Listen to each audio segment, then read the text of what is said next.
ايه رأيكم في الراجل اللي بياخد رأي مراته في كل كبيرة وصغيرة، ولازم قبل ما ياخد اي قرار يقعد يتناقش معاها في القرار ده؟ هل ده راجل ملوش شخصية، معدوم الشخصية، ولا راجل محترم؟ عشان احنا بنسمع شوية كلام في الموضوع ده لما حد بيشوف واحد بياخد رأي مراته في اي حاجة. ده راجل ملوش لازمة، ده معدوم الشخصية، ده مراته ممشياه، ده ما يقدرش يعمل اي حاجة من غير ما ياخد اذنها، ده سايبها تعمل اللي هي عايزاه وما بيقولهاش اي حاجة. ايوه، ايه المشكلة في كده؟ يعني انت مالك؟ ده واحد ومراته، انت بتتحشر ما بين واحد ومراته ليه؟ ده ما بيرفض لهاش طلب. طيب ما هي مراته. النبي صلى الله عليه وسلم لما سئل من احب الناس اليك قال عائشه زوجته. النبي صلى الله عليه وسلم كان بياخد راي زوجاته، كان بيسترضي زوجاته عادي جدا وكان بيحبهم، وهو نبي وشايل هم الامه.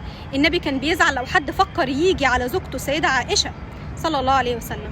الراجل اللي بيعمل كده ده سوي دينيا ونفسيا، ده الطبيعي، ده العادي. لكن اللي انتوا بتقولوه ده هو اللي مش طبيعي. لكن اللي مخلي مراته زي الكرسي ملهاش اي رأي، اللي هو انت مين اصلا عشان اخد رأيك؟ هو انا مش راجل ولا ايه؟ وهي ما تقدرش تقوله طبعا اي حاجة عشان خايفة من غضبه. واللي بيهين مراته عشان يرضي اهله او علشان اي حاجة تانية ده محتاج علاج نفسي. طيب بلاش الراجل. ايه رأيكم في الست اللي ما تقدرش تاخد اي قرار غير لما تتناقش مع جوزها الاول وترجع لجوزها الاول وتاخد رأيه؟ دي ست كده شخصيتها برضو ضعيفة ومعدومة الشخصية؟